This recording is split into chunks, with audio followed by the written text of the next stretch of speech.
Mr. Chairman, we are live. Thanks, appreciate that, Kevin. Good to see everybody today. We hope you had a good week. And glad to have you back once again. Under condition on the night, we going to over our work session for June 11, 2020.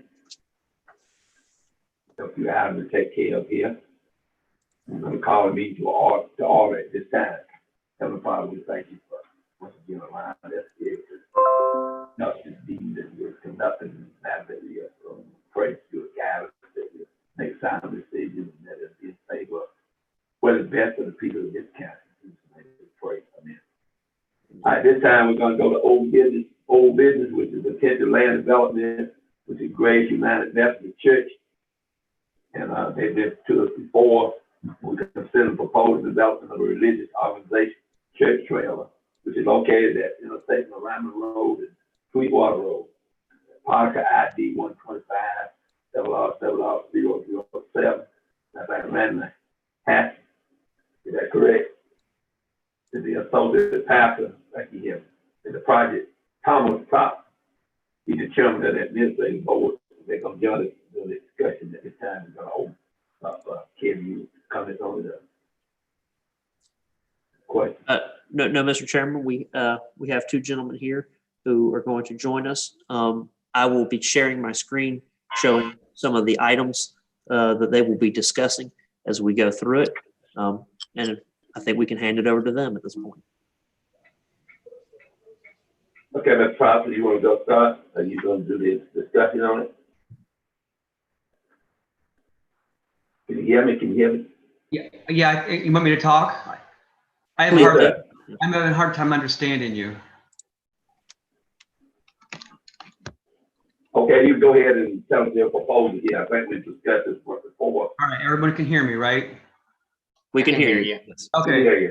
All right, I'm Randall Hayes, Associate Pastor at Grace United Methodist Church in North Augusta, and I met with you several months ago, part of the committee, and gave a presentation on the mobile home unit we'd like to put on the property at Sweetwater to be used for worship services and scouts and youth events and coffee groups and things like that. So you know all that information.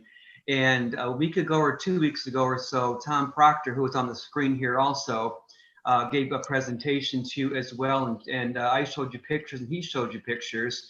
And apparently you requested that we have a drawing of the way that the look after we panel it, put brick on the front of it. And I think Mr. Proctor submitted that building picture to you last week, if I'm thinking correctly. Is that right, Tom? Yeah, we gave it to Kevin, and he kept some paperwork there. Okay, I'm looking at this picture. What you should see on the screen, gentlemen, is the site plan. Okay, I see that too. Now, who drew that site plan? I do not who drew the site plan for y'all. Yeah, I did that, I think. Okay. It's tiny. I can't hardly see it. Yeah, I can see enough of it there to see where the church and everything would go. Is there also a picture we can show, that the one that Mr. Proctor gave last week with the colored siding on it and the brick underlay? There is. Well, I'll be sharing that in a moment. Kevin, okay. I think what you would, yeah, that's it right there. I think what you had asked us was to get a picture, Photoshop of what the building could look like if it was done that way. And I understand now that, these colors we don't have to use either. We can go with whatever colors are going to fit the decor of the community that way. So that would even be up to you, but we could even go with a white, solid white and a gray or something like that if we had to. And that gray could even be gray bricking, or the red bricking with white and gray shutters or something too. But you wanted to see a picture of what the possibility was that could look like at that time. So that's our picture, that's our proposal. Now, Tom, do you want to add anything to that also? Yeah.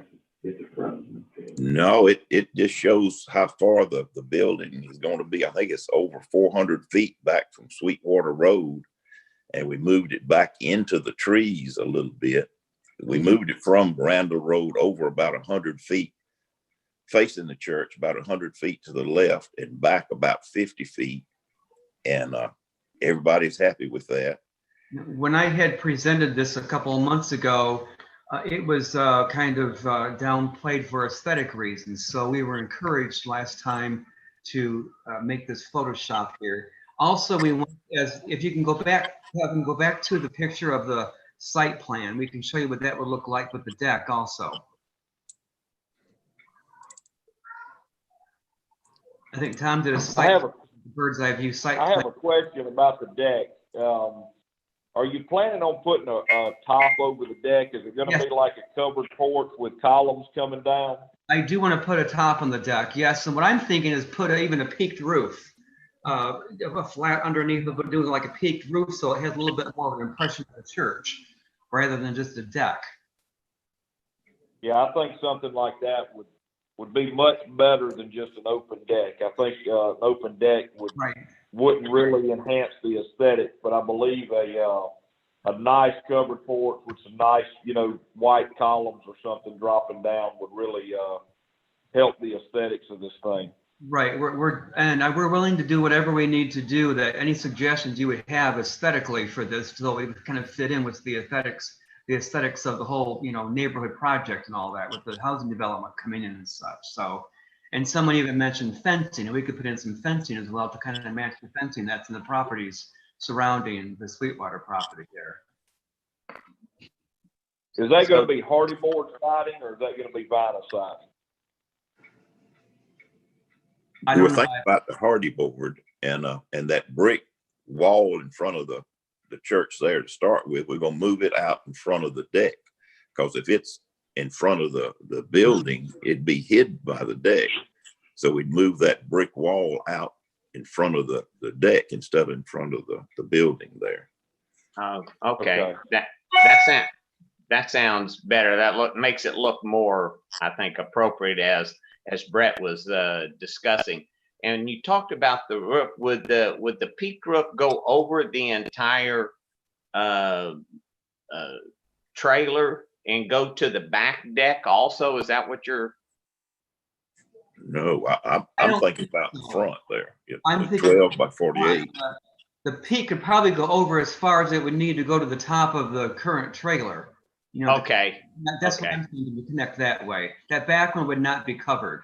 Okay, just the front part. Okay, I understand. That back one, I'm not so sure we even need that big of a deck. I'm thinking just like for an emergency exit, even just the smaller, quarter-sized deck or something like that, with steps to get up into that back door. But I don't know if you're as concerned about the back deck as you are the front deck. So now, Tom, what direction does that face if it's in the woods? If I'm standing on the front looking out, what direction am I looking? Am I looking east or north? You'd be looking east, because the Sweetwater Road pretty much runs north and south along there. It'll run parallel to Sweetwater Road then, right? It faced Sweetwater Road, yes, sir. Okay. With it being back in the woods, I wasn't quite sure of the direction. Okay. Yeah, and like I say, I think it's 420 feet from Sweetwater Road. I'm trying to look at all this a little bit closer here. Okay. I see. Okay. That's the picture that we came up with, and we can probably do another Photoshop also if you'd like, with different colors, if you're kind of thinking that. I don't know. What I want to do, gentlemen, is actually drive through some of the neighborhoods there, take a look at the aesthetics of the current neighborhoods and the colors and styles and things they have, and see how we can match that up. Because I do want to be a part of that whole community there as a church. I think that's an appropriate idea. I mean, Cooper Station's just right down the road from there, and they're just starting on Tavern Hill across the road. So, but they don't have really anything built in there unless they've done it in the past couple of weeks. Right. I think if I go up to Cooper and take a drive through Cooper and kind of take a look at the aesthetics of the places there, would kind of be helpful as well. That we could do. I could connect you to the developers of Tavern Hill. They have a very specific aesthetic that they're doing in there. I'm sure they'd be happy to share with you what it is they have in mind for that development. That would be perfect. I have some of those materials myself. That would be perfect. Yeah. Good idea. All right, I may email you tomorrow, Kevin, or something like that, and see if we can get in touch that way. So Yeah, that'd be fine. I think I still have your information. I have yours. Thank you. How about your HVAC system? Will it be central HVAC, or you're not planning on using window units, are you? I'm planning on using central. I'm not sure if that's in there now, which of course would take duct work. I assume that when I went in the building, I did not see any window air conditioning. So I'm assuming that No, there's it's got a unit out back with the ducts going there. Okay. So something like that, or one of those modern Mitsubishi units that goes in the wall that doesn't show much from the outside. If we can afford it, that might be good. Right. Are you going back with the septic system out there this time? Yes, sir. You are, okay. Yeah, they already had a perk test, and it's all sand. It's a big sandy field. So Yeah. it perked real good, and yeah, we got that laid out and everything. Okay, good. We're also, I think I mentioned when I was there a couple of months ago, I may have showed you a picture of a sign. We have a possibility of purchasing, which is also already currently at the front of that particular building where it's located, over by Saluda. It's a typical church sign on a like a T shape at the top, and it lights up. So I don't know what I need to do to get that as well. We got a whole ordinance chapter on signs, right, Kevin? We are currently working on a draft chapter for signs that would be in the future LMO. I know the sign you're referring to. It has lighting at the top, correct? Like flashing bulbs. Yes, it's not flashing, but it's got a light. Okay. That could be a potential issue with the future overlay district. I don't know what the specific design requirements will be, but that might be something to have us consider when we're talking about the LMO with the consultants later. I don't know if the lights of that nature, from what I recall, would be in keeping with what the vision along that road corridor is going to be. But I think the committee members later will be able to better speak to that.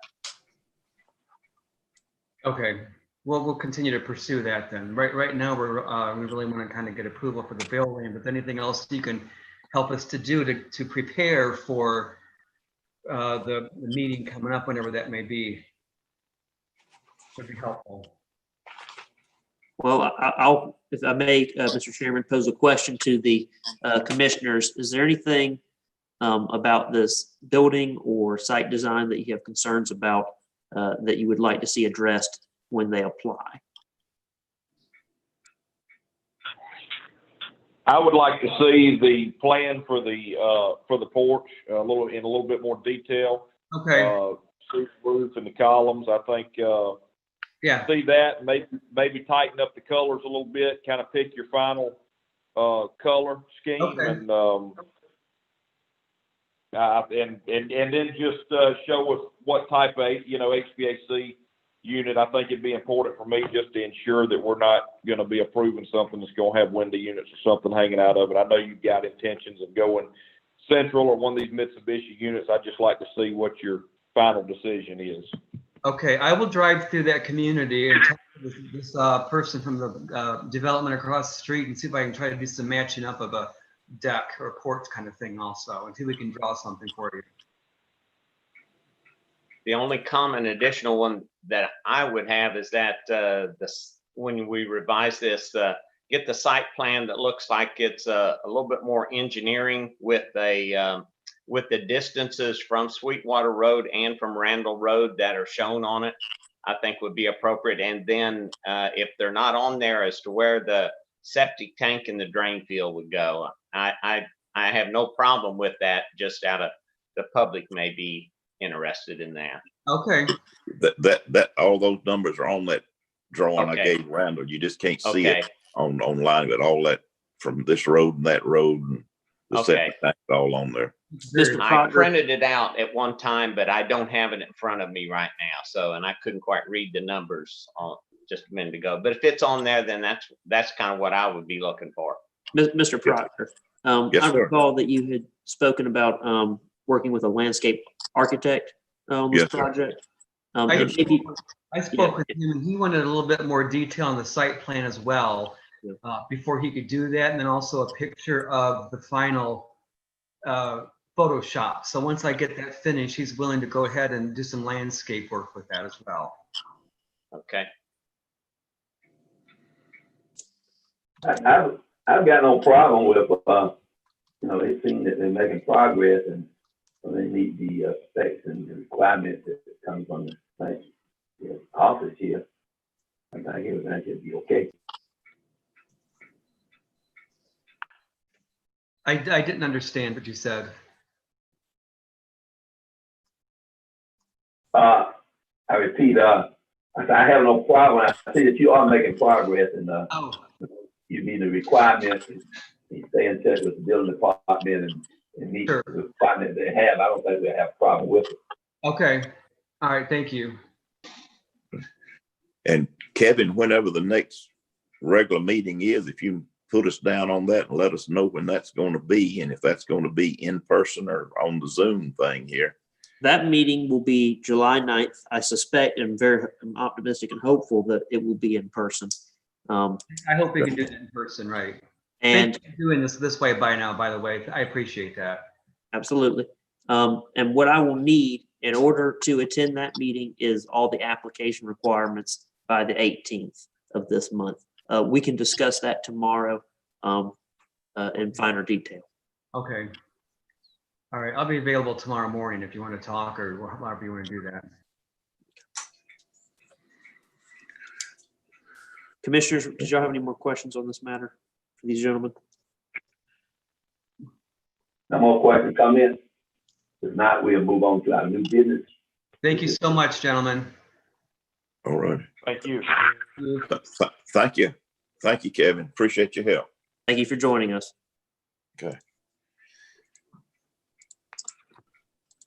Our next business is new business is the proposed land development on Murray Road, office building. Is Richard Miller coming on board, Kevin? He is here. Let me ask him to unmute. All right, can you hear me? We can, Mr. Miller. Okay. Okay, you propose the development of office building. This office building is located on Murray Road, ID 126-003007. And we're gonna discuss this proposal here. If you have some details, you just let us know what you're planning. Mr. Miller.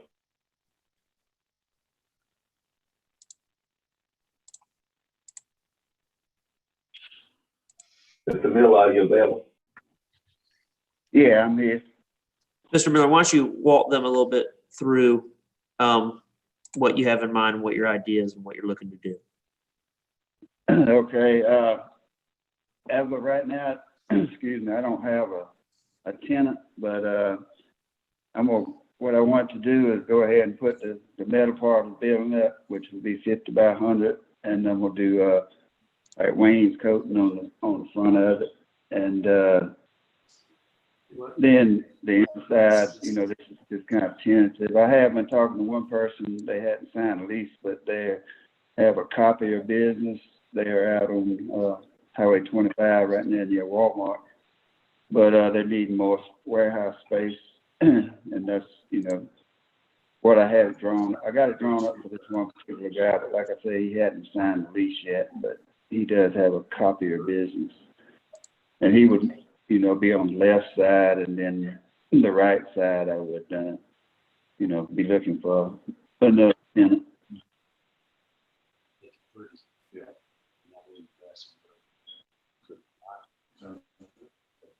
Thank you.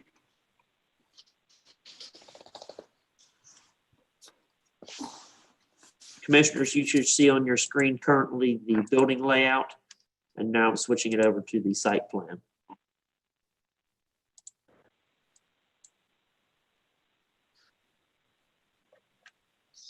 And the layout, on the inside, like I said, that's just a kind of proposed thing. It's not in stone. It just depends on what kind of occupant I get and what they're looking for. And your building size is 100 foot by 50 foot. That's the proposed building size. That's correct.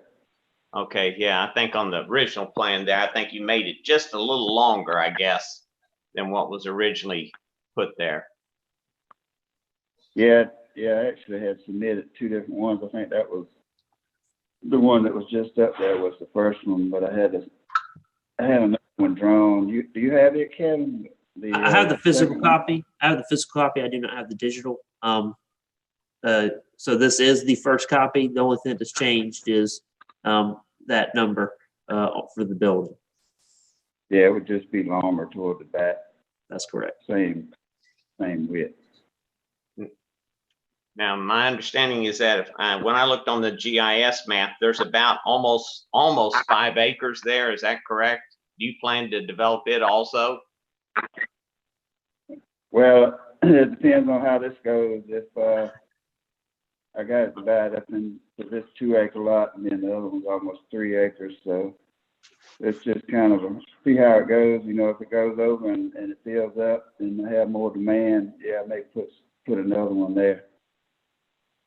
If I may, commissioners, Mr. Miller's plan would be if this was an approved land development, he would bring a plat to me to subdivide out these 2 acres here for this property, leaving the remainder in tract B as is labeled on this plat. Okay. Kevin, I did find where I did have that recorded, and then after I think I purchased it like in 2016. Never did do anything with it, so I just put it back together. But okay. I did find a plat. I actually had it recorded at one time, so I guess just need to resubmit that. That's correct. But it is approved. You know, I have a plat with it approved to be divided like that. I'd be happy to take a look at it. Maybe the case that it may need to be resurveyed. We can discuss that later when we get to that point. My question, this is primarily an office building. You have residential on both sides of you and across the road, but behind you is a fairly significant industrial building that doesn't emit a lot of pollution or other things like that, smoke or things like that, and doesn't have a huge amount. But that's have you had any comments from people that have lived on, that have residences on either side? Have they spoken to you about anything about what you're planning on building there? No, I hadn't spoken to any of the neighbors except for there's one lady that lives in a mobile home back toward the back corner. One day I had hauled some dirt in there, and she just came over to the fence and asked me what I was doing. Of course, at that time I didn't have any plans to do anything. I was just hauling some extra dirt I had off the job in there. But that's the only time I ever talked to any of the neighbors, except the one right up by the road. Somebody broke into his house and he just talked to him about that. But as far as the buildings, no, I haven't had any questions about that. One thing I will add, commissioners, if you look on the site plan, you will see that there's a 15-foot landscape buffer area along that property line where those residents are, as required by the county ordinance. Yeah, I noticed that. I think that's good. I drove by that thing several weeks ago and looked at it, and you know, I think the office type building fits quite well with the area around there. It had been just basically a storage facility, you know, just a vacant piece of land right there. So I think this puts it to, I think, a better use, in my opinion. I think the only question I've got, is this going to be just strictly offices and warehouse? Will there be any outdoor storage? Will there be any large trucks, equipment, anything like that stored outside? I don't have any plans. Of course, as far as large trucks, it's not zoned where I could have large trucks if I wanted to. So definitely won't be doing that. But you know, the person who rents it, say I had a landscaper rent, you know, he may be parking his trailers and trucks and those type of things. But I would have him do that in the back, you know, if someone did need for some outside space. Well, with the front of that, Kevin, is that required to be paved, or can those be the parking spaces? And actually, you have to have the handicap, probably at least one or whatever for the size building. That's correct, and I think Doc can speak more specifically to that. You want me to speak to it, you said? I think Doc could, Hart Clark, the building official. But I plan to do paving on the, maybe not all the way down that side like you got it, but at least that across the front and, you know, maybe a little bit down the side. But Okay. definitely all that across the front would be paved. I just think so that fits in with the aesthetics in the area there and whatnot. And I think that would be, if you did, you would have to have if you did develop the other parcel there, the 2 acres, it would also have to have its own entrance and exit out of it. Is that correct, Kevin? He has 2 curb cuts on that property, and that is correct. If it was the case that he was to continue to develop on the property and was going to have multiple address points, he'd have to look at doing a private street to access the property. He could possibly do it off of one of these curb cuts or something of that nature. But Okay. if he just had 2 individual buildings or property addresses, he already has 2 curb cuts on this whole of 5 acres. Okay. Okay. Yeah, and whatever I do, I would access off of those 2 points. It wouldn't be any additional access points, I don't think. Okay.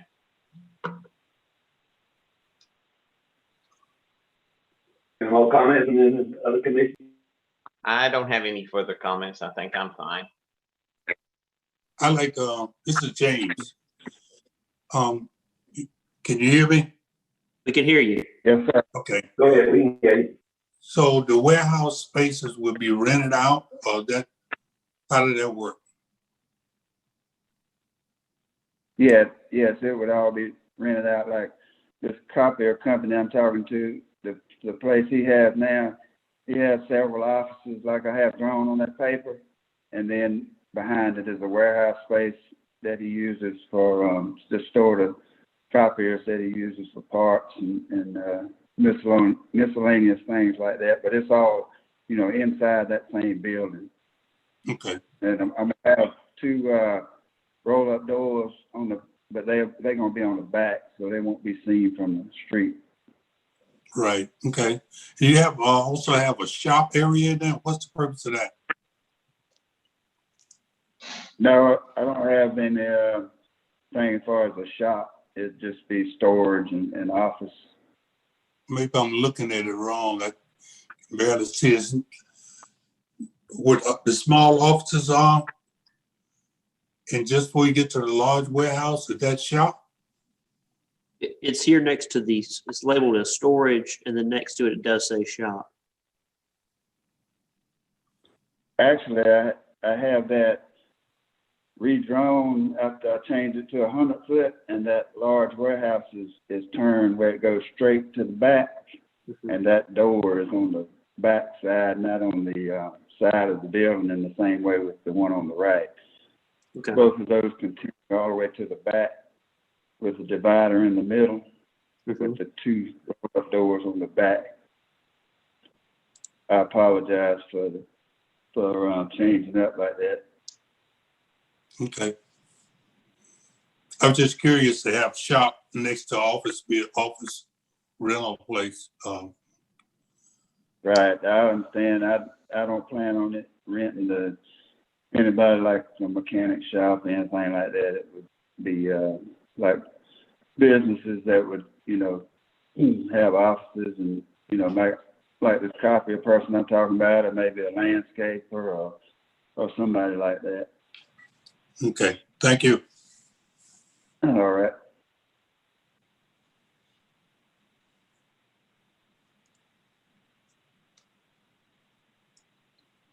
Any more comments on? I like it. Yeah. In my opinion, The main thing that they need is need all the requirements to submit everything that they really need to the department here. I don't think we should have a major problem with it. We'll discuss it later. You know.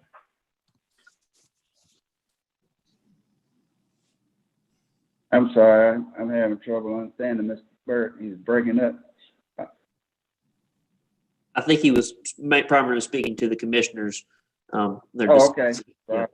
That's all right. Asking me if not. Yeah, I was thinking as long as you meet all the requirements that, you know, stay in touch with the department and meet all the requirements that are necessary for this. If you have it look good, and I don't think it'll be a major problem as long as you cooperate with the building official on what you need to do and get everything in proper order. It shouldn't be a problem. All right.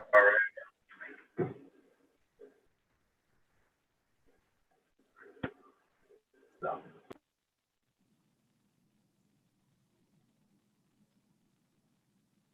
If no more comment, we'll move on to the next. Can we move on to the next? We next can. item? Thank you for joining us, Mr. Miller. Thank y'all very much. Thank you, sir. Blue Sky for the LLC is considering proposed development of a major subdivision, which is Anderson Point. And this subdivision will be located at the intersection of Wheeler Road and Currytown Road on Parker ID 126-0004-005. Dave Thompson, Stuart Thompson Development with Blue Sky, and David Ricker. The project engineer. Are they here, Kevin? So, gentlemen, 20 minutes before the call, I received notification from Dave Thompson that they would not be joining us as they are doing a major rework of the site plan. So the site plan that we have been given and I have been discussing with them, they're going to be completely reworking it. I went ahead and got permission from them to discuss the items that are still relevant regarding this development that don't pertain to that site plan. The major one being there is a magnolia tree on that property that has been measured by Mr. Pullman from the Clemson Extension, and he believes it is the second place magnolia tree in terms of size in the state of South Carolina.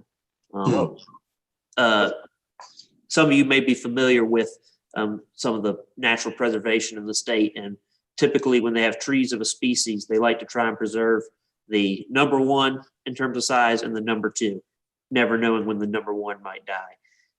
So they like to already have identified what would replace it as the state champion.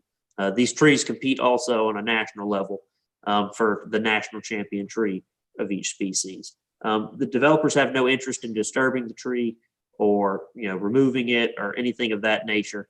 I have discussed with them several options that might be available to them. One would be to sell the tree to the adjoining property owner, Mr. Bass, who cares about the trees. Another option would be if there was some entity that wanted to take over the preservation of the tree through platting or something of that nature. And I've been contacted by the Edgefield Historical Society, and they have expressed a willingness, if they were to be granted a portion of property with the tree, that they would take care of it, as well as post some information about the history of the site. I only just recently learned about it, but it seems that for many years there was a school located on the property. So Mr. Thompson, the developers don't have any issue with that, and they're open to anything of that nature that would be focused on the preservation of the tree. They'd also be content to put it in open space controlled by the HOA and put within the covenants or indeed restrictions, the protection of said tree. That's the current status of the tree. I've spoken to DOT. In the original site plan, they had lots that were going to access off of Currytown and Mealing. In discussion with DOT, they stated they would not provide access to those lots off those roads, and that it would be necessary to give those lots access from internal streets within the development. And as such, I believe that is the primary reason they are reworking their site plan to accommodate accessing those lots from within the development. And I believe that is all the updates I have at the moment.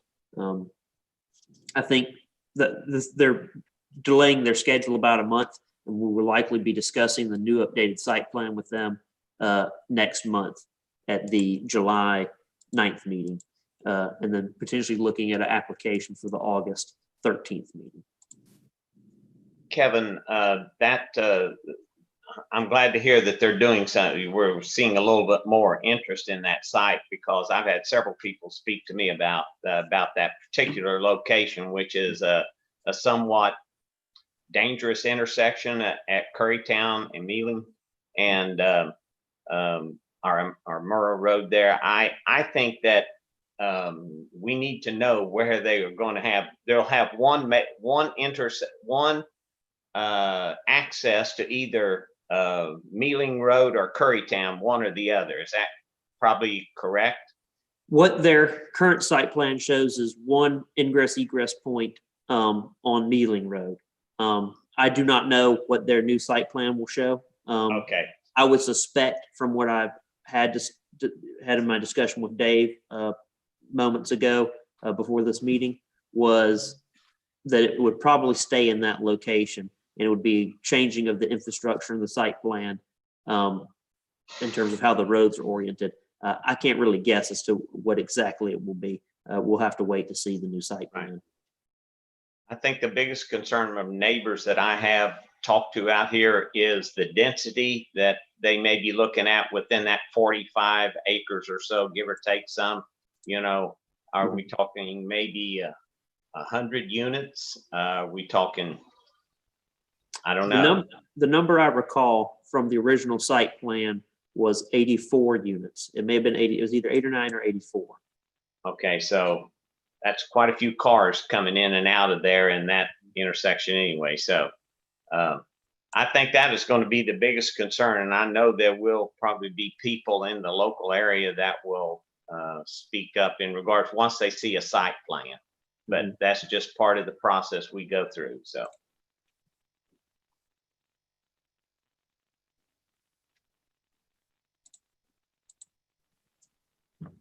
Is the just a question regarding the magnolia tree? Is it down there close to Mr. Bass's, right on his property where his dwelling is located? It is. Let me see if I can share this. I think that's right on that corner there. Or, gentlemen, do you see the GIS on my screen? oh yeah. Okay. There's a row of magnolias, I believe, along here, and I believe this one here at the end to be the championship tree. In fact, I have a photograph of it.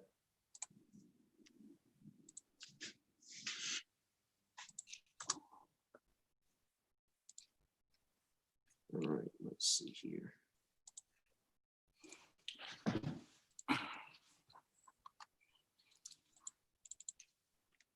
Yep, that's the one I was thinking of. It is a big tree. Trying to get oriented. I believe my scan of the image clipped it. It's a very large tree. It's the largest magnolia tree I've ever seen. One more. Nope, upside down still. I think I had it at one point. Yeah, that was it. I had it originally. Yeah, the scan didn't get the full image, I don't believe. Yeah. It's impressive.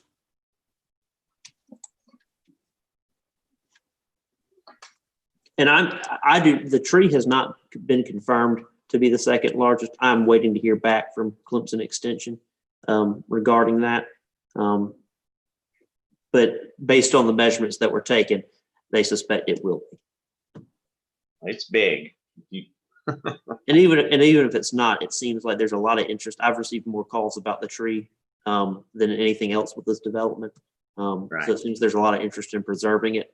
And we have a local reputable institution that is willing to take care of it, as well as a portion of the property to preserve the history of that property. And the developer is very much open to that. So I do not foresee an issue arising from the health and maintenance of this tree. There are 2 water bodies on that piece of property towards the back there. I assume that they probably plan to develop around those. Those are very interesting for people to live around. What we saw with the original site plan was exactly as you said. Okay. They weren't tampering with the ponds. In fact, there was going to be the addition of a pond for detention purposes. I do not know how the new site plan will offer that. I don't suspect they would tamper with the existing ponds. That's usually extremely difficult to do.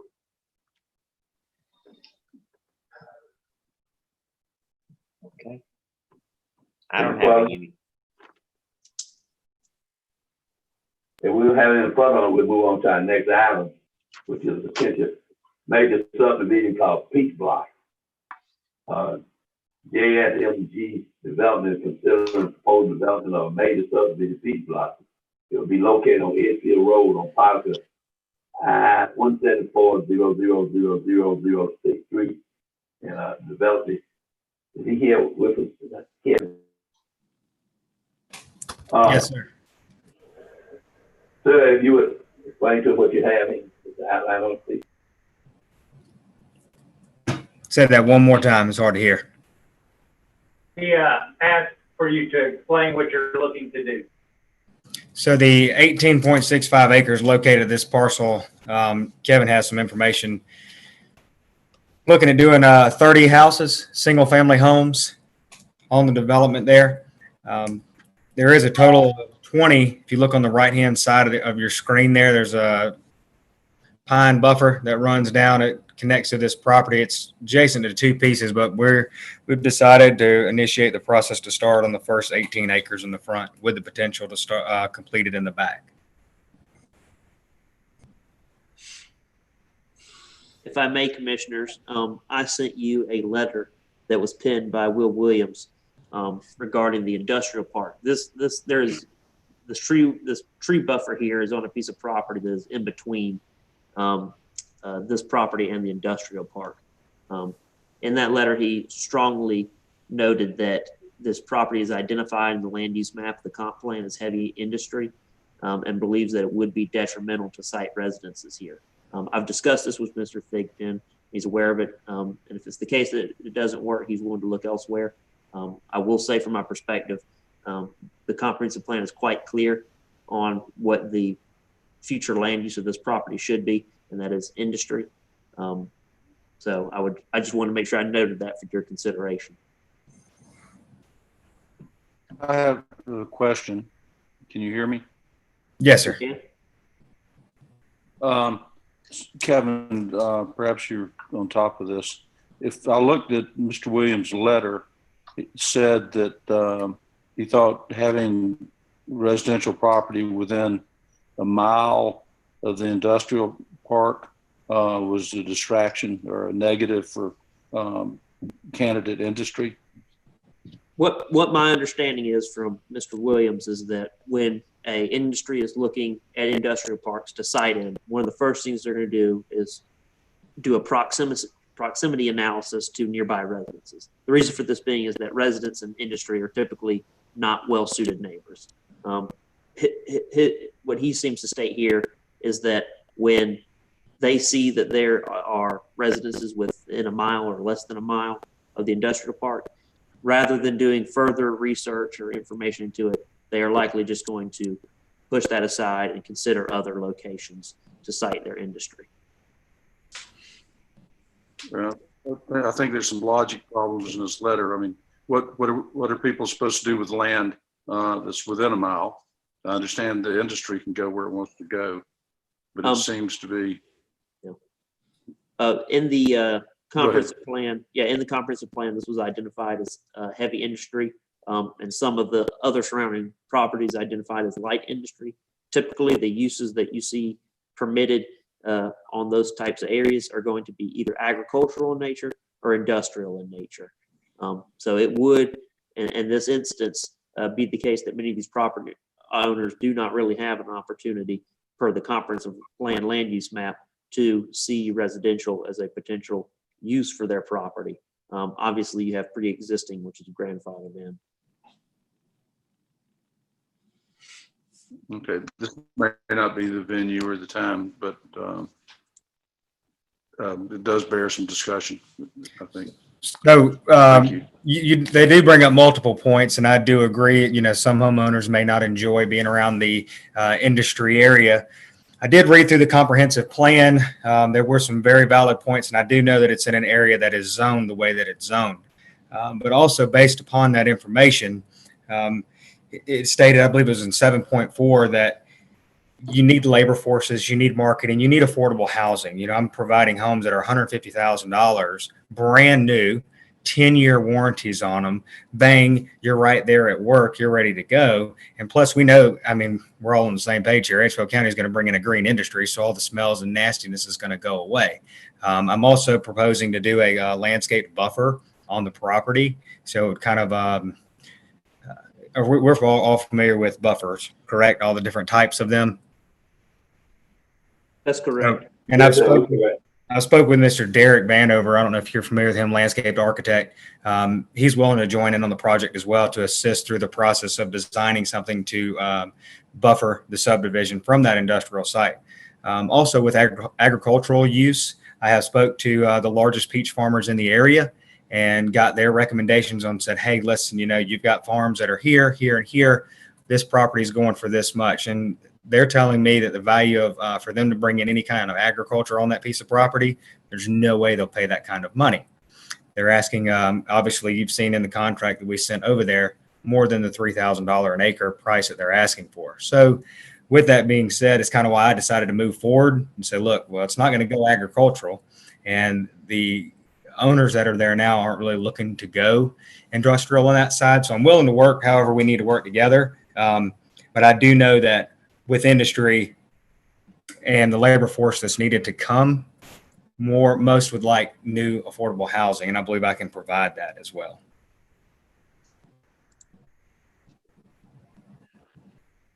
Seems to me that it's a chicken and egg situation. Without labor, we can't get industry.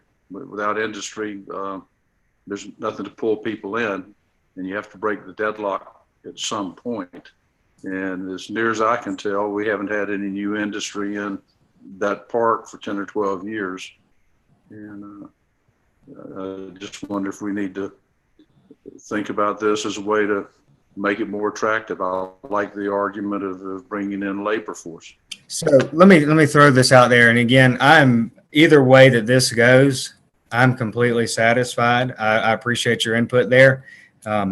We will continue looking at Edgefield County either way. But just something to comment and note of that it just may not come out. I am building Governor's Landing subdivision right there on 25. Every lot, minus 2 of them, which we're going to deed back to the homeowners area, they're all pre-sold. And majority of them came from Bridgestone and said, Gary, look, if you could have a phase 2 in this subdivision, we would buy more. I could sell 15 more right now, hands down. Same as Mount Zion Road that just got platted out. Haven't finished purchasing it yet, and they're all pre-sold. So people are wanting to come to Edgefield County. They're wanting to come in here. I just don't have enough lots to build houses fast enough to get them here. Yeah, and I've noticed that Governor's Landing, that it did go very, very quick in there, especially once we approved that second addition in there. It went very fast. Yes. I guess the only kind of other side of the coin, in a sense, is this: is, you know, I appreciate what that we do have a industrial park out there in that particular area. And Kevin, do you know offhand how many acres are in the current industrial park right now? I can find that out in a moment. Okay. So I know that we've had some ups and downs in regards to that. I would like to see some development out there. I'd love to. Well, I wish we had an Amazon warehouse going in there in a sense, but no, sir. We don't know if we wanted to be down that road. While he's searching that, I'll give you a little information. So I am from that area where the Amazon is going. And one side of the interstate, yes, is that going to be the industrial area. Less than 1 mile when you go over the bridge will be zoned residential in Columbia County. Right. That's I know exactly, and they've been complaining out there in that particular area for a long time about the traffic. So yeah, I mean, it's feast or famine. You can't have it every way. I think our job here on the Planning Commission here in a quite rural, growing Edgefield County is to try to balance this thing out and do it according to the controls and the process that we have right now. So that's the way I look at it. Commissioner Aller, I can say that it is approximately, and this is a rough approximation, 225 acres. Okay. The proposed development, is it on the north side of the industrial park? Here, let me share my screen. It's the south side, isn't it? So the Can you south side? see my screen, gentlemen? Okay. Yes. All right, the purple there was the industrial park. This property here is the one that's being discussed. Right. So that's the north side, isn't it? That's correct. Okay. I'm of the opinion that, the comprehensive plan was written for a reason. I feel like this is a little bit out of harmony with the comprehensive plan. Therefore, I would think we probably would need to find something of a more industrial use to go on this piece of property since it's just not in harmony with the comprehensive plan. That's my opinion.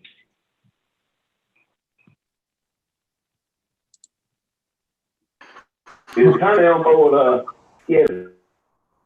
Yeah. Let me see here. You bring me in, I like your opinion. Yeah, Mr. Chairman, you calling me? Yes, sir. I'd like to get your opinion on this. What we're discussing. Have you been listening to it? Well, I have, and one is, while we haven't seen any industrial snags in the last 10 or 12, 15 years, whatever, industrial park, there have been several near misses. There's been several almost where we were down to the last two, and we've never been. It's a very competitive business, recruiting in industry. The comprehensive plan, like Mr. McNeil said, is written for a purpose. I think you have a letter from Will Williams from the Economic Development Partnership. Many of those, as Mr. Thigpen said, with the Amazon, a mile down the road, they're going to be building houses not 250 feet up the road. Industry and residential are not compatible.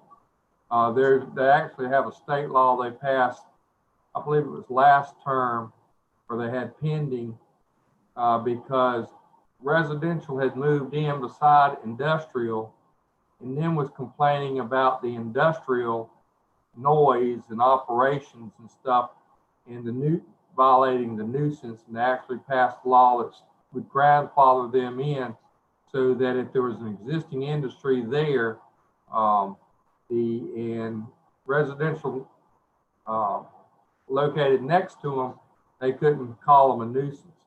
Well, here, if with this subdivision, if we had something going in the industrial park after the residential, that would give rise to the residents in that subdivision to claim a nuisance on the new industry since they were there first. It will make the park less marketable, as Mr. Williams has said, and most industries do not want to be in close proximity to residential for the purposes that I said. They're oftentimes seen as nuisance because their hours of operation, the noise, sometimes odors, the activity, the lights in the parking lot, all those things that go on at an industrial site. And we are marketing that park. It's like Mr. Williams said, we had with residential within a mile of it, it probably will not meet a lot of the requests for information, RFIs that we receive. And what a industrial client does is he hires somebody to go out and find a site. They send out a request for information meeting certain criteria, and that's how they start looking for a site. We had, Mr. Hare still on here. We had an industry look at that site a few months ago or a little bit further. We didn't have the water capacity that they would have needed to locate there. So that's the kind of things that we run into. Residential would be a deterrent to an industry locating there. Does that help answer your question, Mr. Chairman? Yes, sir. I appreciate that, and I agree with that. And I don't think we need to just the work that we've done on our land management, and we need to stay in compliance in order to look for our future, what we got coming. I know it'd be a good deal, but I think that at this time we need to bypass. And Mr. Chairman, if I may, Mr. Thigpen is doing a good product. We like him building in the county. We want him to continue building into the county. But as Mr. McNeil said, we did the comprehensive plan for a reason. And there was a lot of citizen input on that comprehensive plan and a lot of work by the Planning Commission to figure out what goes where. And I hope Mr. Thigpen understands. And, we still want him to build here in the county. Well, the good news is when the Lord closes one door, he always opens two. So I'm still looking at property. I appreciate it, sir. Yes, sir. Thank you, sir. And we appreciate, what you're doing. And I hope you understand where we were coming from and where we're going on this. And in the middle of this management ordinance, and we need to try to complete that. And maybe in the future we can see what we can do for it. Yes, sir.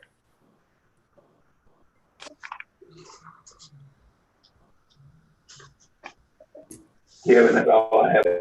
All right. Thank you, Gary. Appreciate you joining us. Thank you. Thank you. We will move on land management on the update. We're going to get John aboard on the page, and we'll go on this.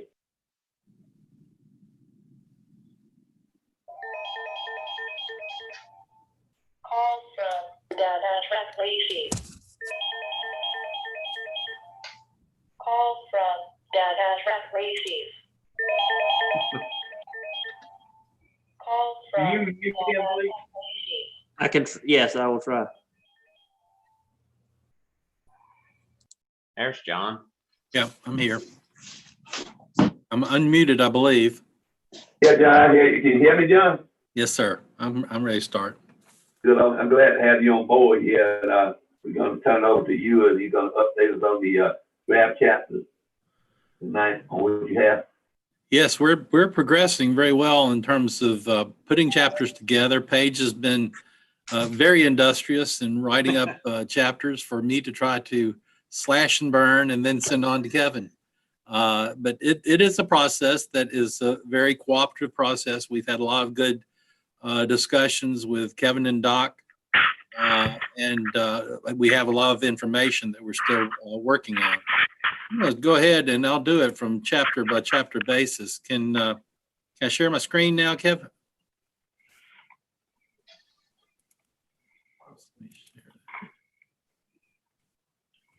Is my screen showing yet? Yes.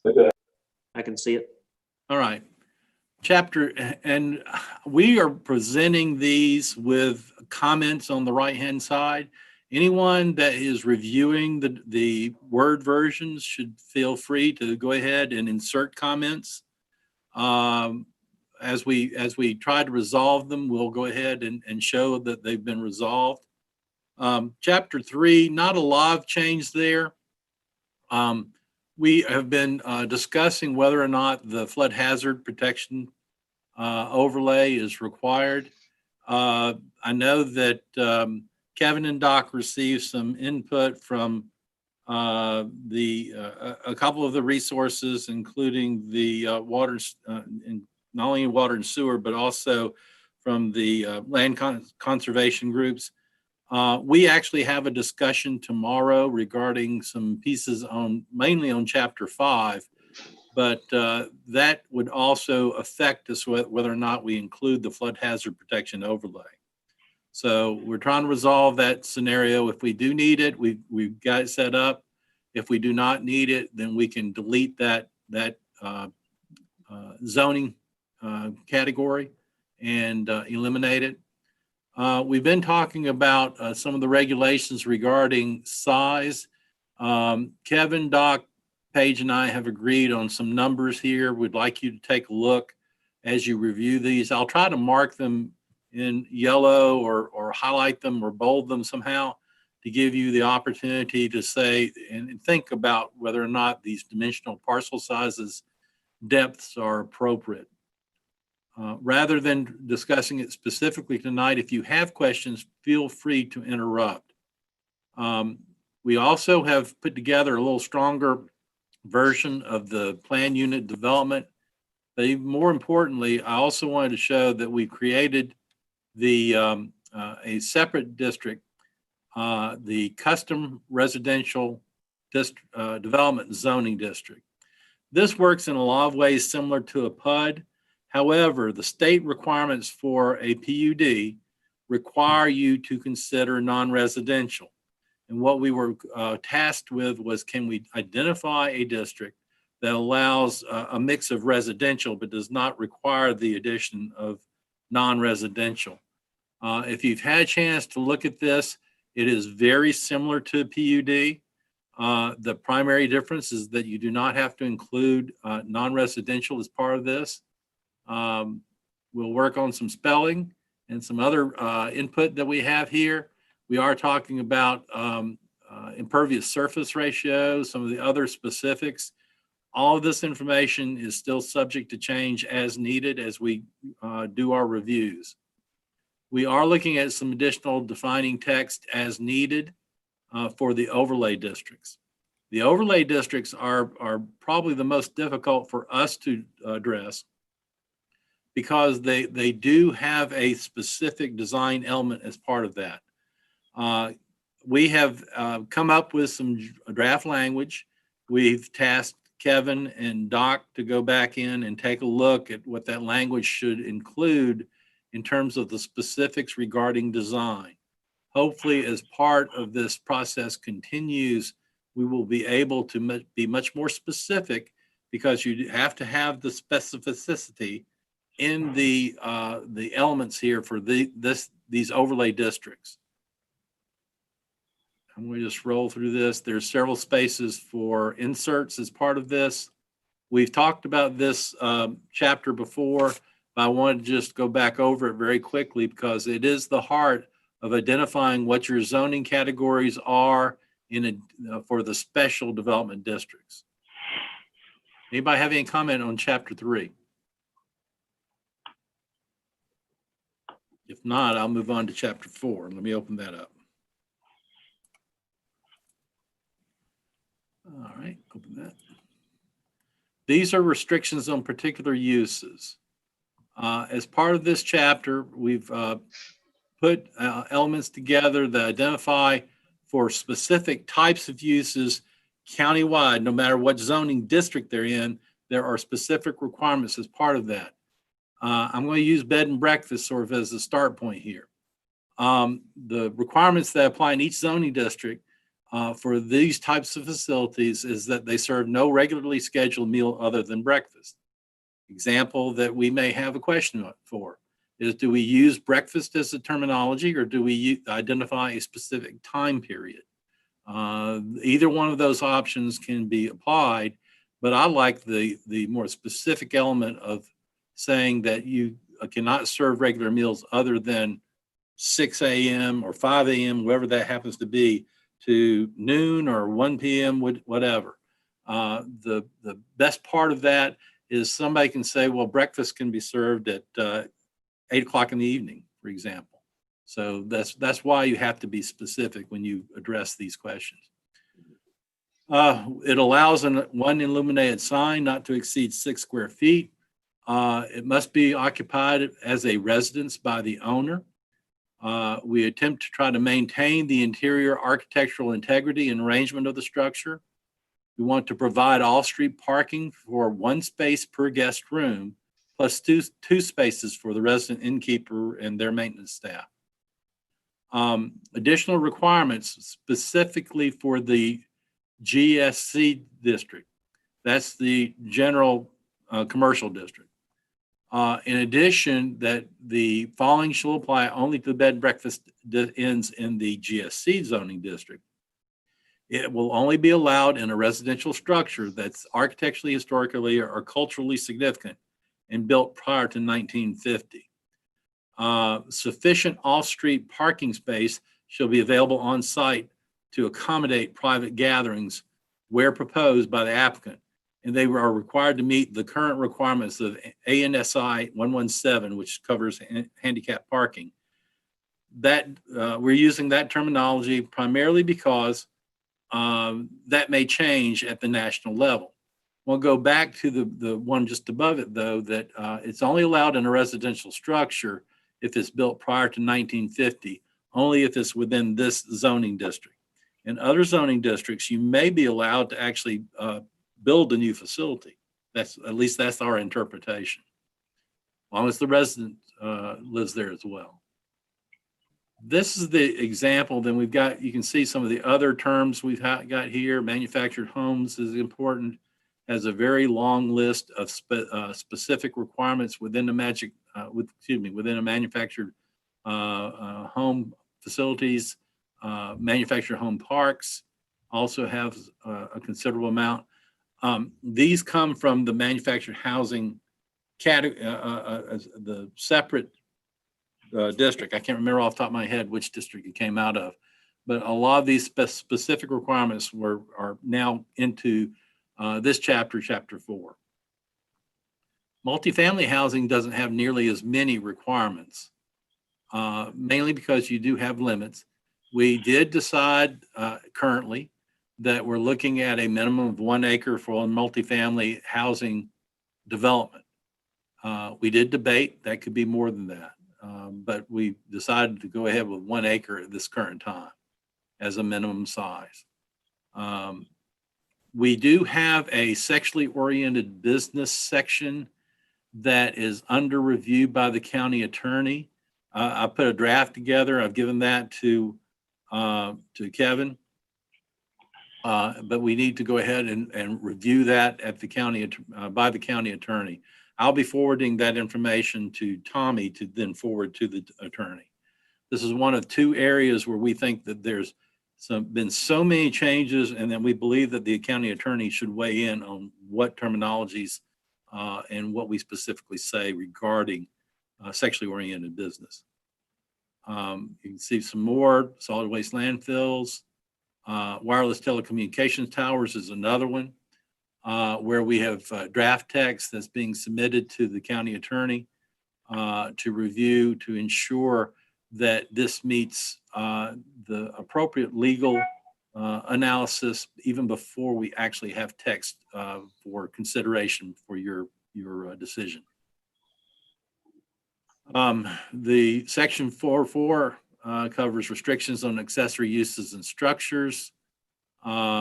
These accessory and temporary use table is going to be inserted at the end of the chapter 2.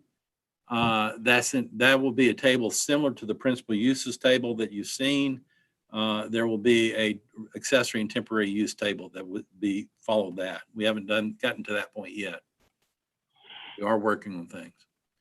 Open storage areas have some specific limitations, as do solar panels. And then we talk about restrictions on temporary uses and structures, including the requirements for permit, including the temporary power that may be as part of a project for a temporary structure. And then that's the end right now of chapter 4. Any questions about what goes into this chapter? Paige, do you want to contribute? She's open. Yeah, can you hear me? Yes. Oh, yeah, John, that was a good summary. I guess the only thing to add is there may be additional uses and standards that end up being inserted in the chapter before all is said and done.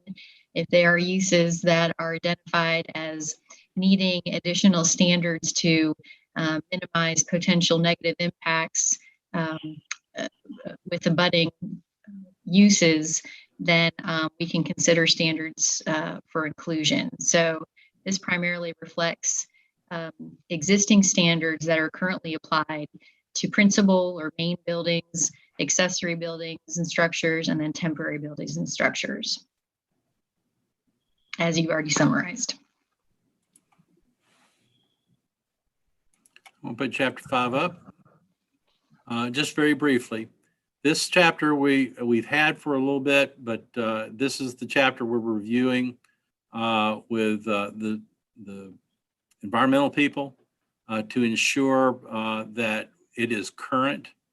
I think most of this is in good shape. We do want to make sure that some of the new environmental regulations that the state is looking at as part of the federal reduction on overly ambitious environmental regs, we hopefully can see some of these restructured as appropriate. We need to determine whether or not, if the state is withdrawing and the feds are withdrawing from some of these reviews and jurisdictional controls, that we have a ordinance that can accommodate that without creating more work for the county. So I think that's an important piece that we're looking at right now. Anybody have any questions on chapter 5 or 4? I would like to make a comment on chapter 5. We have a meeting tomorrow. Right. And they will be joining, the environmental people will be joining us to discuss any potential changes that they think should be made to it. So there will be some changes to chapter 5 probably, but we won't know what that looks like until the next meeting. Want to catch everybody up. Thank you. Move on. Next is chapter 6. 6. There we go. Chapter 6. Chapter 6 is building and site design. This will be a fairly large chapter as part of the ordinance. We do believe that we are trying to assemble all the definitions in one place. They'll be in chapter 12. And we want to make sure that that is appropriately identified. Dimensional requirements are part of this chapter in terms of yards and setbacks and buildable areas. And we've got a lot of key definitions as to what is identified as a setback for different types of lots. I want to get to the table on this. We have double frontage lots, flag lots would be allowed. We're coordinating the reference with the frontage requirements in table 6.2, and we'll double check them against table 8-6. And I'm getting down to the tables here. These are the required setback requirements within residential for accessory uses. BL means building line, so you can see that there's a considerable latitude in terms of location. And then we have setbacks and modifications, and this is also part of table 6.1. And you can see in the minimum setbacks from property line in residential zoning districts is 10 feet for a side yard or a rear yard. And the property lines in rural zoning districts is 15 feet. If you remember, we defined rural as being the first 3 residential categories, RA, RC, and RE. RL, RS, and RV would actually be identified as residential zoning districts. So you can see we're allowing a little bit smaller distance for the more dense zoning districts than we would allow within the very rural districts. And here we go. Paige, you want to talk about this one? The area regulations for lots and principal buildings? This table is intended to capture what oftentimes in an ordinance is presented as text. And so we're trying to capture all in one place what is needed to understand the area regulations or the dimensional requirements for principal buildings and lots. And so as you can see in the far left, we have the zoning district listed, and then the cells are populated to tell us what the minimum lot size requirements are by zoning district, the minimum setback requirements for a principal building where it's placed on the lot, and the required setbacks for the side, front, and rear, minimum lot width and frontage requirements, building height, and then maximum density dwelling units per acre. And so this, I'm not sure, John, how much this is the latest iteration, or have there been some additional tweaks? Okay. This is the latest iteration. Let me tell you a little bit about, I wanted Paige to describe what it's supposed to include. If you look at lot width and lot frontage, right now, all those numbers are identical. But let me tell you what the difference is. Lot width is the width at the building line. Lot frontage is the width at the street line. As of right now, all of these have minimum, and this is, we're talking about minimum feet. All of these are the same. They could be varied over time as we work on through this process. At the moment, height is 60 foot as a maximum height.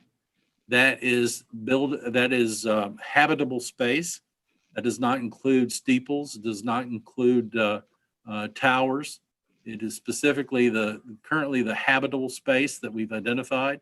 We were told 60 feet is the current desired maximum height for the current fire truck systems. This could be altered some because 60 feet is a lot of feet for a residential, unless you start talking about a silo or a barn or something like that. But this is again, this goes back to, this is a start point. It gives us a base number that we can modify as needed. If someone comes in and says, well, I really need to have, I've got a lot that may have a width a little bit more narrow than that, that would be a request for a variance. Can I ask a question on that, John? Yes, sir. Go back to it just a second. Yep. All right. The RL, RS, and RV has a side setback of 5 feet. Didn't we have 10 feet on the previous table? I believe that, I believe that we did, and I believe that that needs to change to 10 on those. And then the other is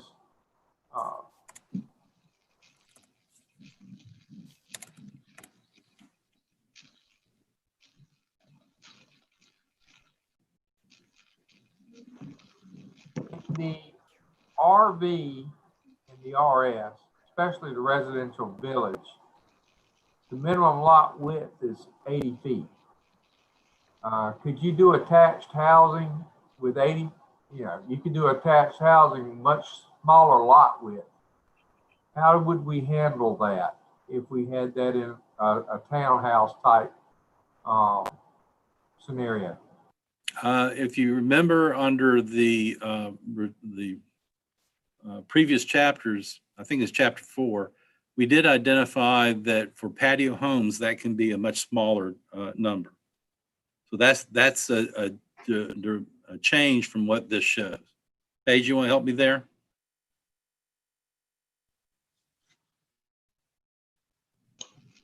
I'm sorry, I'm not as familiar with the lot width standards and the deviation here.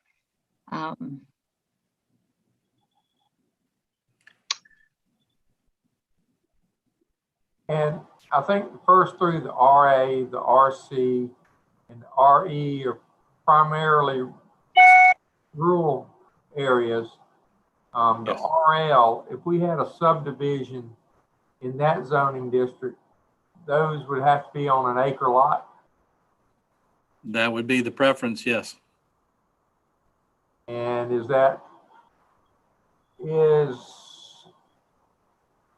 and this is a question I'm just asking, is if that's too large for that zoning district, or is that the appropriate size? And that's a question that I guess I've got for the rest of the commission. The RL was identified primarily as the same thing as what you're currently dealing with in most of your non-zoned areas that are close to being developed. So 1 acre lot size was what we had identified as part of that. If an applicant comes in and says they want a smaller lot size, then they should come in at an RS district rather than the RL. Got it. And there's also the caveat in case you can't see it. We do have a footnote that, of course, the ultimate lot size is going to be dependent on what DHEC says with respect to septic. Yes. So there can be actually, while these are minimum requirements, where there's a septic system, the lot size could actually be required to be larger. These are basic standards that the DHEC, if they come in and say it won't perk on unless you go to a 13,000 square foot septic system, then that would be what would be required for that RS district or whatever. Yeah. Understand.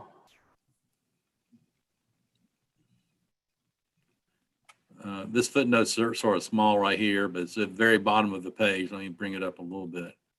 And that is what that is alluding to at the current time.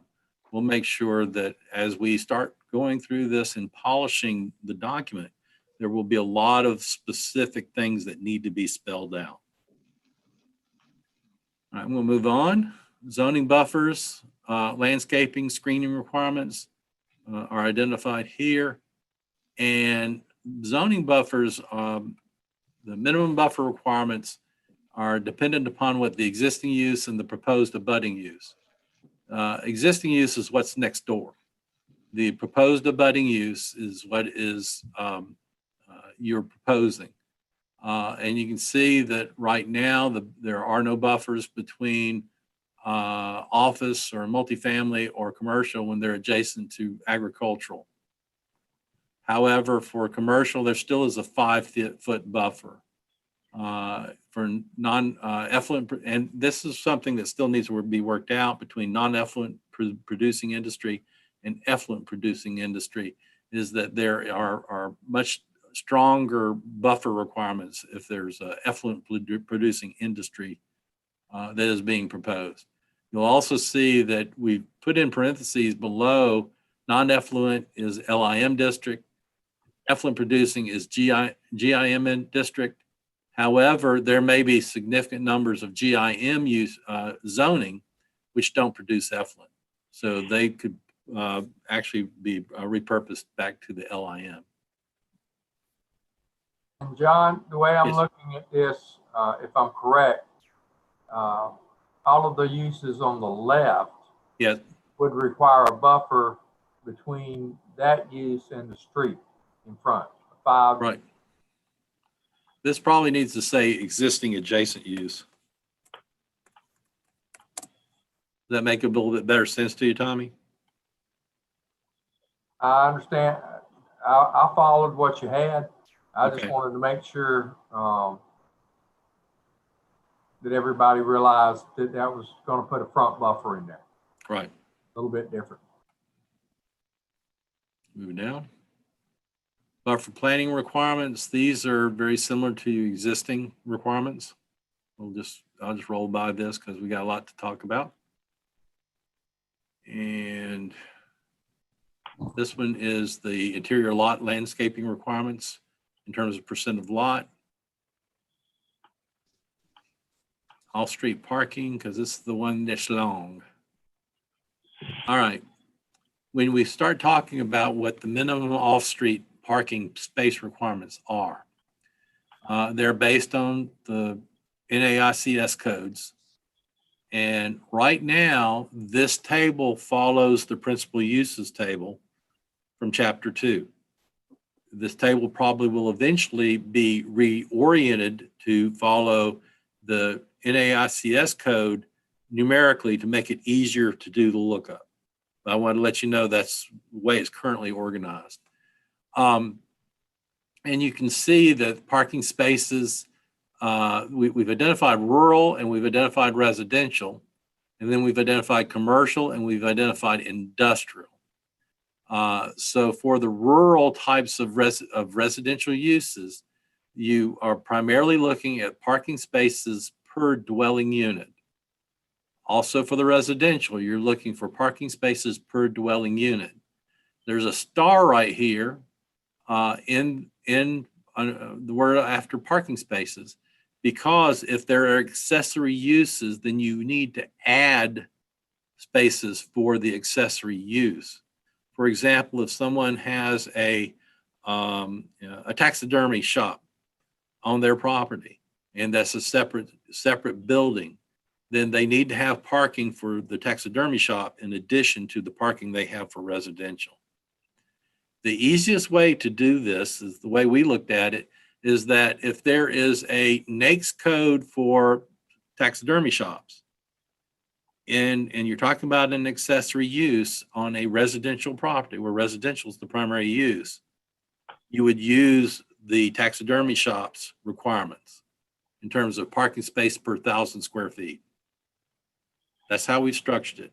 This is going to take a lot of just looking at it on the line item by line item. This is actually the third time I think we've actually been through it. So we're hoping that, as we continue to progress, we are able to make sure that this is put together. Apparently we got a storm here or something. So excuse me a second.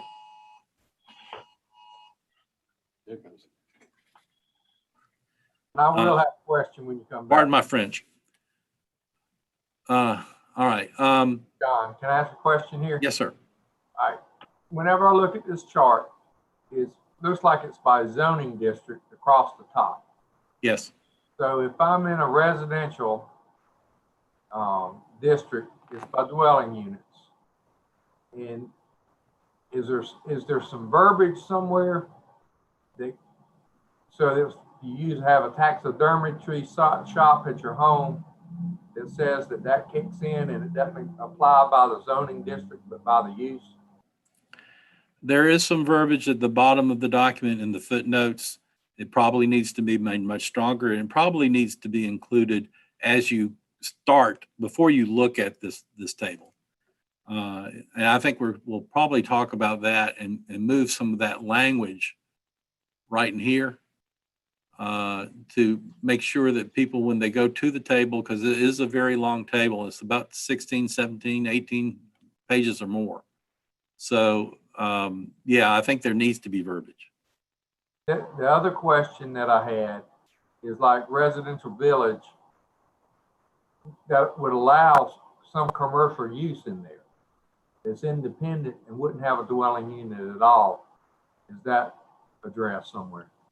That would also be the same thing as what we were talking about a couple of minutes ago, that if there are non-residential uses in a residential district, they are required to use let me put it this way. Rural is required to use the requirements as in industrial. Residential is required to use the units as in commercial. And that's in the footnote at the bottom. That's the way it's currently structured. We're hoping that we will soften this a little bit by putting more information in it. Is that what you're looking for, Tommy? That is. Thank you. Okay. Does anybody have like one district they want to take a look at, or one type of use they would like to look at?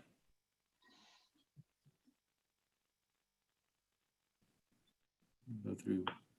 Right now, the CAFOs, the number of parking spaces is not required. That's consistent with what was in the existing ordinance.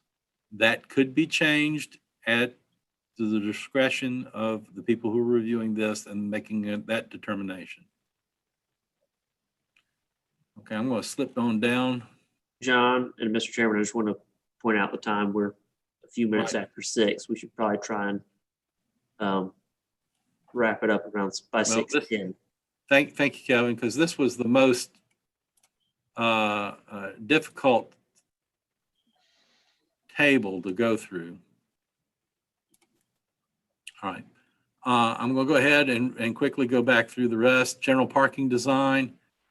We do have requirements here for required aisle widths based upon the degree of whether it's a 9-degree, 6-degree.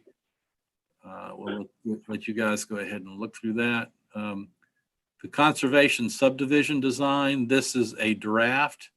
Kevin and I have just started looking at this. This came out of outside the county in terms of looking at what pieces we want to include. So this is still in very early stage as well. Kevin, any more you want to talk about on conservation subdivisions? I think we'll probably want to speak about that later when we have a more. Okay, I'm going to close out this one. So, and we're going to pick up another one. Chapter 8.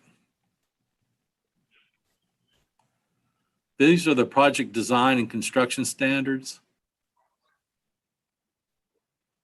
Paige, anything here that you want me to specifically point out since we are looking at time? Oh, I think we gave an overview of this at a previous meeting. And John, I think you had inserted an update to fire hydrants. That's a topic that's under review still, I believe. And we want to make sure that we get the language right. But otherwise, I think it's largely the same, that and we as still the have previous we still have to insert the cross sections too. Right. We need to locate those referenced graphics to include. John, could I offer a suggestion? Yes, sir. John here had to leave, and they will own most of the water lines. And Tracy Freeman, representing the fire departments, aren't here. I'm thinking it may be, if we refer that to the next meeting so that they could be here to voice their opinions, it might be a good thing since they're the most direct stakeholders. Agreed. That's no problem. As you can see, we are showing the text we had, and this is still reserved for additional discussion. I think that's most of what we had there. I believe we're in good shape with this. So I'm going to, any other questions regarding chapter 8? Not, I'll close that. I just wanted to mention that we also, we do have a draft chapter 10 for administration and enforcement. We did identify specifically definitions for the building and planning director and the building official, since their jobs may not be exactly the same and how we delegate those duties. This chapter is still early as well as far as being reviewed by staff. So staff has quite a bit to review on this. We also identified the duties and requirements of the Planning Commission and the Board of Zoning Appeals. The Board of Zoning Appeals will have a lot more to do when this ordinance is passed than they have been doing in the past, because there's quite a few elements that will go and variances, issues like that would then go to the Board of Zoning Appeals. And then there's also a building code board of adjustment and appeals. So that's chapter 10. And that reflects, it's sort of a combination of how the zoning and use aspects of the code are administered. And that's why we have the specific title for building and planning director. And then the building code and that association with the board of adjustment that was indicated, as well as the building official. Just to add that. Where we're at now is that we're hoping that we have the opportunity to meet in person on the 23rd, I believe it is. If not, we will continue to provide information. We're looking for comment back. That's the biggest issue for us. We just mentioned, Doc mentioned that we are meeting on Zoom call tomorrow with the environmental staff and the state resources. Their words to us were that a lot of it was good, but they had some issues that they just wanted to make sure that we addressed appropriately for the current requirements. We also have a meeting scheduled tomorrow with South Carolina DOT to discuss some of the issues regarding curb cuts. So there are a lot of pieces that are moving right now back and forth. We believe that the text is grinding its way into place. And we are hoping very soon that by the 23rd, we have a complete draft that will still take a lot of detail review, but we'll be to that point by then. Kevin, do you have anything else? I do not have anything to add other than to tack on to what you just said. I think we'll be looking at the 23rd review by the LMO and then probably 2 months of planning commission review with public hearing following that. Right. John, we appreciate it. Our time is just enough on a little follow-up to the next meeting and further discussion on that. Thank you, sir. Thank you for joining us. Kevin, we're going to move on to our next meeting. Yes, That's Mr. okay. Chairman. Yeah, if you're ready to adjourn, we can move on. Okay, we will. John, this meeting here, and we're going to go into our regular planning commission meeting.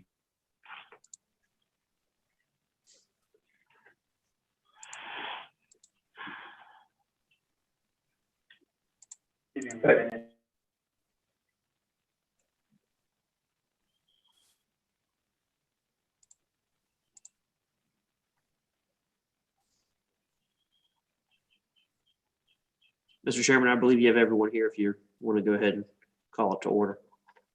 Okay, at this time, we're going to call our regular meeting to order. We already had the invocation. We're going to go ahead into our further approval of the agenda for June the 11th, 2020. I need a motion.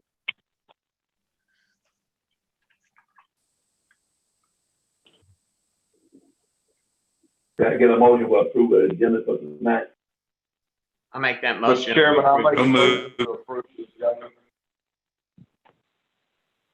The motion is second, all in favor? Raise your hand.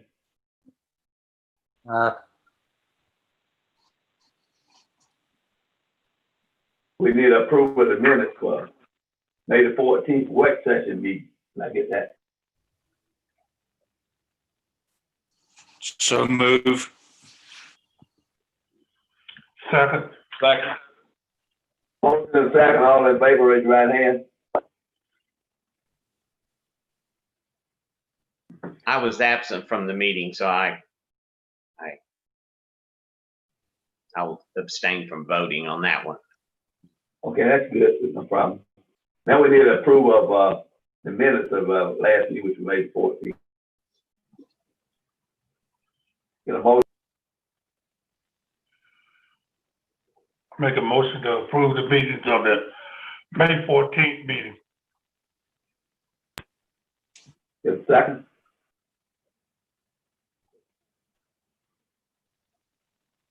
Second. All in favor, raise your right hand.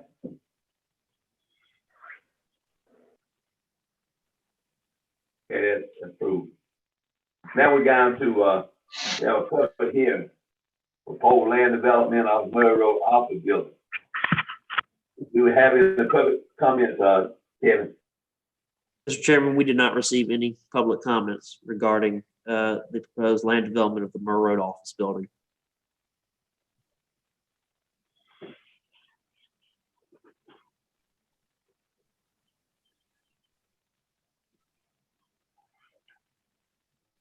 George, are you still there? We lost Commissioner Thornton. I do not know if it was a technical issue or something on that end. I'm watching the room to see if he tries to get back in.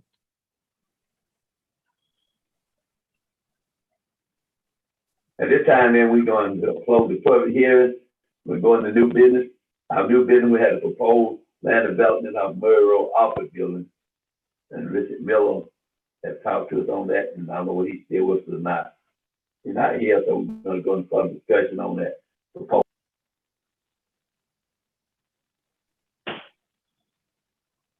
Oliver, you have anything?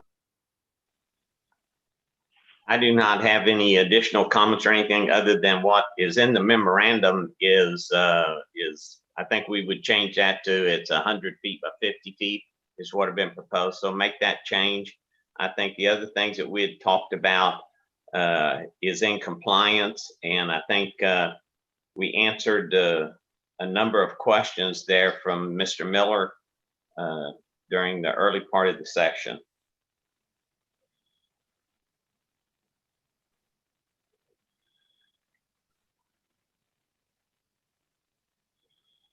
Approve it. Any more comments? If not, no more, we can, if it's okay with the commission, I want to entertain a motion to approve the preliminary on this particular item. I make the motion that we approve the proposal for the office building on Murray Road per the discussion and the presentation by Mr. Miller and the Planning Commission earlier this evening. Second. Motion second. Up to the said motion, all in favor, raise your right hand. Opposers, ayes have it, so we send that on further.